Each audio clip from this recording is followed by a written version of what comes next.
Well, for those of you who don't know Viasat, we're, as mentioned, a global broadband satellite operator. We were founded in 1986, so we've been around a little while. We manufacture our own satellites as well as components for a lot of other operators out there. In terms of the services we provide, a lot of our services are similar to some of the other operators you've heard today, connecting houses, schools, hospitals, as well as vehicles in motion, so aircraft, ships, etc. Where we are today, you can see here, but what I really want to talk to you all about today is what's coming very soon. For our friends in the Caribbean, certainly you've probably heard from me, almost all of you, I think, but rolling forward, what Viasat's working on, and the first one of these will launch in a few weeks in April, is what we call Viasat 3. These are the world's most powerful satellites. Each one carries about 1 terabit or 1,000 gigabits per second of capacity. And that allows us to do a lot of really interesting things. It allows us to innovate with business models as well as approach new points of affordability that we think are fundamental for connecting the unconnected. So how did we come up with a terabit per second satellite? Well, it really involved rethinking everything. These are a class of satellites we call ultra high throughput satellites, or UHTS. They're typically in GEO. They look quite different from the satellites that most of us are familiar with. For example, rather than big gateways on Earth, right, in just a couple of cities, these require a cloud network of hundreds of small gateway nodes. It required rethinking how user terminals work, and we've designed this end-to-end to ensure maximum performance. And it allows us and requires us, frankly, to rethink some of the business models of the satellite industry. In terms of improving that physical hardware, there's 2 examples here. The first you can see is the satellite gateway. On the left, you have the old traditional gateways. The rightmost picture there of a satellite that's about 2 meters, or satellite dish, sorry, that's about 2 meters, is what we're deploying around the world for our satellite access network, which is what replaces the gateways.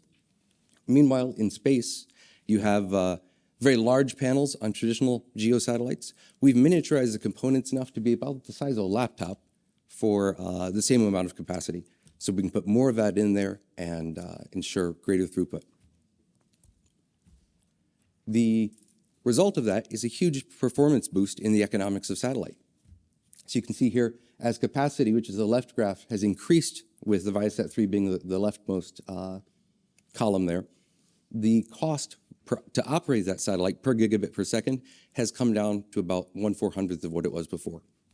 And all of that's happened in about a decade, so it's a tremendous rate of innovation. What we're seeing, though, in addition to these ultra-high throughput satellites coming out, there's a lot more going on in space in general, and that's kind of what I want to pivot to and speak to for just another moment.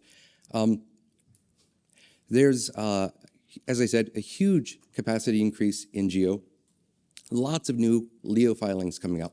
According to the ITU, about 1 million LEO satellites should be launched in the next decade. Well, that's going to create some opportunities for hybridization, which we think are really exciting, but it also means that we've got some issues about planning to accommodate both LEO and GEO safely, sustainably, and equitably.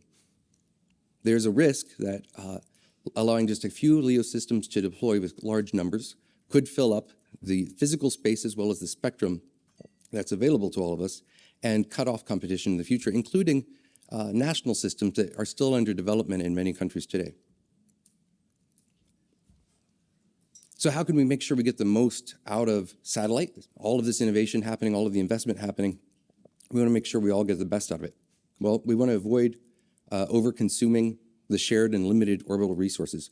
The ITU at Plenipot, the Plenipotentiary Conference a few months ago, approved a resolution called Resolution 219, that recognizes the issue of ensuring sustainable access to spectrum and orbits as urgent, and calls on member states of the ITU to take action at the national level to appropriately regulate these resources. Finally, we want to recognize the threat that the threat that exists to the safe and reliable access to shared orbits, equitable access to spectrum, and maintaining the expected interference environment. And I'll thank the ITU Secretary General for mentioning those same things in her speech yesterday. There is a physical capacity limit in LEO space in particular. The European Space Agency has done a tremendous job of trying to come up with ways of modeling that and predicting what's going to happen. And I would recommend that everyone look into what's being done there. But the important thing here today is we can't hope to figure this out in the future and wait for an ITU or a UN resolution. It's an urgent problem that needs to be addressed at the national level today. And I'll leave us with this quote here from the EU approach for space traffic management. It says, "We stand at a crossroads. If we don't find ways to manage space traffic, our past and present space activities can jeopardize the safety, security, and sustainability of outer space. As a result, our future ability to rely on space as an enabler of key services in benefit of humankind." So with that, I'll try to wrap up and look forward to any of your questions at lunch. Thank you.